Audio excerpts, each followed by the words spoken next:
Assalamualaikum warahmatullahi wabarakatuh. Halo semuanya, kembali lagi bersama aku Dwi Wulansari. Setelah video sebelumnya itu mendapatkan komentar ataupun untuk next video itu harus ada masukan agar bisa membawakan konten yang berkaitan dengan produktivitas, selanjutnya anak kosan, dan ada juga pertanyaan-pertanyaan yang sering muncul banget nih di Instagram.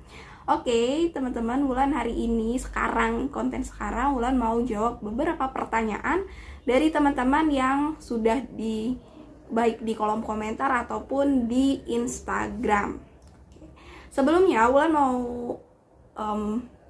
cerita dulu ke teman-teman informasi-informasi yang Wulan share ke teman-teman semua itu hanya bahan referensi ya. Kalau seumpamanya mau diikuti ya silahkan, dan kalau seumpamanya nggak sesuai sama menurut teman-teman kok perspektifnya beda dan lain sebagainya, itu dikembalikan lagi sama pribadi teman-teman, dari pribadi masing-masing mau nerima ataupun enggak gitu ya. Jadi nggak ada paksaan ataupun Wulan berasa untuk mengajarkan, itu no, sama sekali enggak. Jadi semoga informasi-informasi ini bisa menambah referensi buat teman-teman ataupun adik-adik terutama yang ingin melanjutkan ke jenjang perkuliahan. Oke, lanjut ke pertanyaan yang pertama. Kak, waktu belajar yang produktif untuk anak kosan itu gimana sih? Dan cara bagi waktunya. Karena aku tinggalnya nggak di kosan, tapi aku pernah ngerasain kok tinggal di kosan itu gimana, walaupun nggak sampai 1 bulan.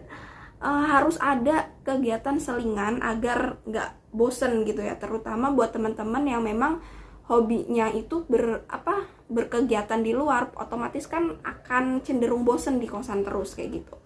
Jadi buat yang masih maba ataupun mahasiswa baru, yuk perbanyak cari informasi-informasi, entah itu volunteer, entah itu kegiatan-kegiatan seminar, webinar, ataupun hal yang bisa menambah soft skill kita. Jadi kalau selain dengan pengetahuan, kita juga harus didukung dengan keterampilan-keterampilan lain kayak gitu, biar lebih mudah kayak gitu teman-teman.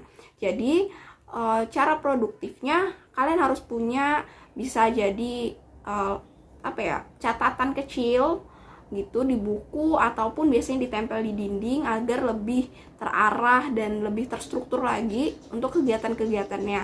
Kayak contohnya hari Senin nih kegiatannya ngapain aja. Terus kalau sebelumnya ada waktu luang, kayak contohnya jam 7 sampai jam 8 mau ngapain, jam 10 sampai jam 12 mau ngapain. Nah, ternyata ada sela waktu yang kosong dari jam 1 sampai jam 3. Kira-kira nih teman-teman mau ngapain? Apakah mau digunakan untuk istirahat atau mau digunakan untuk berselancar di dunia media sosial, atau mau menggali informasi terkait dengan beasiswa, ataupun mau menggali informasi tentang kesukaan dari teman-teman ataupun hobi teman-teman, itu boleh banget. Jadi serasa memang produktif banget, gak ada waktu luang untuk kayak leha-leha sampai bingung mau ngakuin kegiatan apa kayak gitu. Terus juga jangan lupa untuk selalu dan senantiasa gunakan media sosialnya itu dengan sebaik-baiknya. Jangan sampai kayak kita fokus, sebenarnya ada tugas nih dari dosen yang harus deadline-nya jam 5 gitu, tapi karena kita asik banget main Instagram, main WhatsApp, sampai lupa dengan hal yang memang menjadi kewajiban kita. Jadi harus punya, kalau mungkin yang suka lupaan, boleh tulis di buku untuk menulis kira-kira apa aja sih kegiatan yang harus dilakukan. Oke, gitu. Terus kalau aku sendiri gimana? Kalau kalian sendiri biasanya itu nulis di buku. Kalau nggak nulis di buku biasanya diingat sih, karena kan di handphone juga aku orangnya tuh lumayan pengingat, kayak kegiatan besok mau ngapain itu lumayan diingat. Jadi selain di buku juga di handphone juga harus diingat juga, kayak besok harus ngapain gitu. Terus yang kedua, cara bagi waktunya, yaitu tadi cara bagi waktunya tuh harus punya part time sendiri, kayak jam sekian sampai jam sekian mau ngapain. Kalau yang kebiasa terjadwal seperti itu. Kalau aku sendiri sebenarnya lebih fleksibel, dan kalau seumpamanya harus bisa dikerjain lebih tepat waktu, lebih awal dibandingkan dengan jadwal, kenapa enggak gitu. Jadi nanti kan ada sisa waktu bisa digunakan untuk hal yang lain. Oke, lanjut ke pertanyaan selanjutnya. Kegiatan positif yang dilakukan selama kuliah itu apa aja? Apakah organisasi atau ada yang lain? Kalau di kampus sebenarnya aku selain gabung di organisasi kampus, aku juga ikut kegiatan-kegiatan luar, volunteer yang ada di luar gitu, komunitas luar juga aku ikutin gitu. Jadi Wulan dari semester 1 itu memang pertama masuk kampus itu nggak langsung kayak ikut-ikut semua gitu, nggak, tapi mulai pilah-pilah dulu. Kan apalagi sekarang nih ya udah tersedia semua di YouTube gitu, bisa cari di YouTube apa aja informasi-informasinya terkait dengan kampus tujuan. Jadi Wulan cari dulu apa aja yang memang kira-kira ini sesuai dengan keinginan Wulan, organisasi ataupun UKM-nya kayak gitu. Nanti kalau sesuai baru Wulan ikutin. Kalau di luar biasanya karena Wulan mau fokusnya juga tidak hanya kalau di kampus kan ngambilnya pendidikan agama Islam, di luar itu kalau bisa ambil juga yang sifatnya ke lingkungan kayak gitu. Jadi gabung kayak komunitas gajah kebersihan, selanjutnya waktu itu pernah gabung ke IALE, tentang kepemudaan dan lain sebagainya. Itu yang membuat Wulan belajar dari setiap masing-masing organisasi itu pasti ada kayak visi misi sendiri kan. Nah, itu yang Wulan pelajari. Jadi kegiatan kampusnya itu organisasinya gak hanya patokan satu aja kayak gitu. Selanjutnya, pertanyaan selanjutnya, cara dapat beasiswa saat kuliah. Nah, kalau aku sendiri itu dapat beasiswanya pas di awal. Jadi sebelum masuk kuliah itu udah melakukan seleksi untuk masuk ke perguruan tinggi. Dan saat masuk ke perguruan tinggi ada berkas yang harus dimasukkan untuk daftar beasiswa itu sendiri. Sekarang tuh nama beasiswanya kan KIP.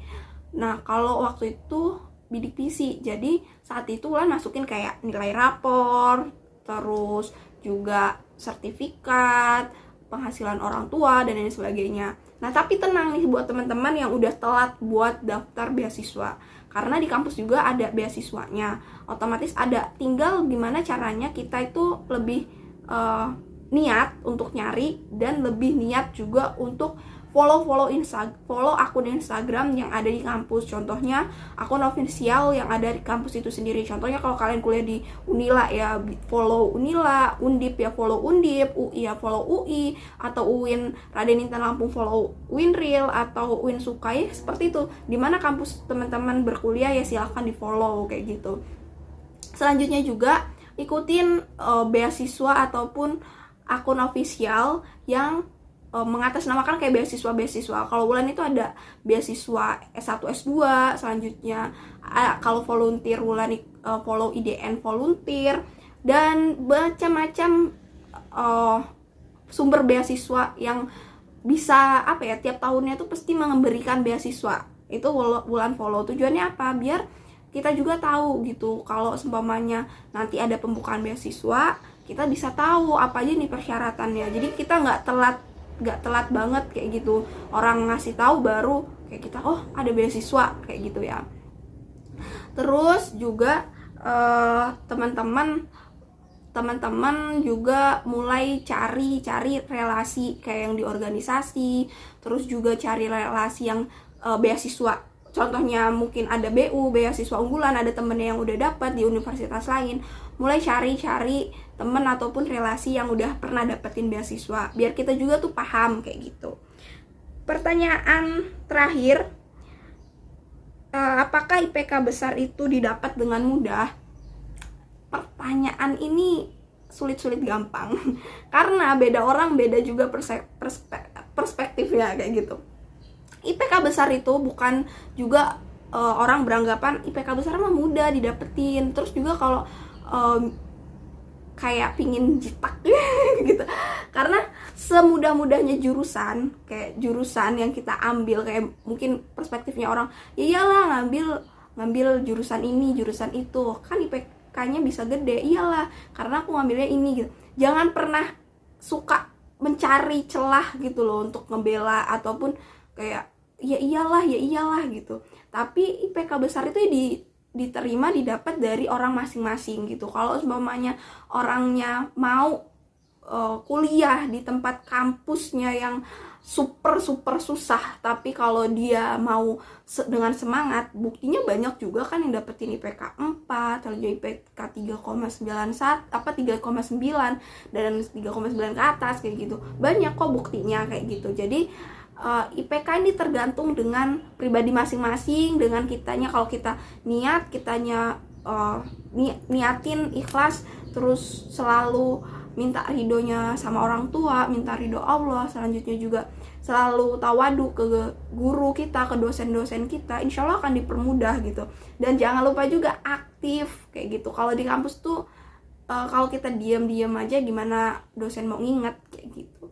Jadi belajar untuk tips-tips itu biar tujuannya apa, biar ketika nanti ada pembelajaran dari dosen itu kita juga nggak banget paham gitu. Jangan lupa belajar sebelumnya, ketika materi pembelajaran kita jadi juga udah paham kayak gitu. Oke teman-teman, kurang lebihnya itu Q&A asik Q&A. Semoga menjawab pertanyaan dari teman-teman. Next konten mau apa nih? Coba komen di bawah ya, karena konten-konten menarik insya Allah akan Wulan realisasiin insya Allah. Semoga aja asalkan bermanfaat dan bisa memberikan informasi ke teman-teman semua. Oke, tetap semangat untuk para calon-calon mahasiswa, tetap semangat juga untuk mencari ilmu. Untuk kita para pejuang yang belum selesai juga memperjuangkan apa yang harusnya diperjuangkan, terus semangat. Oke, sekian dari Wulan. Wassalamualaikum warahmatullahi wabarakatuh.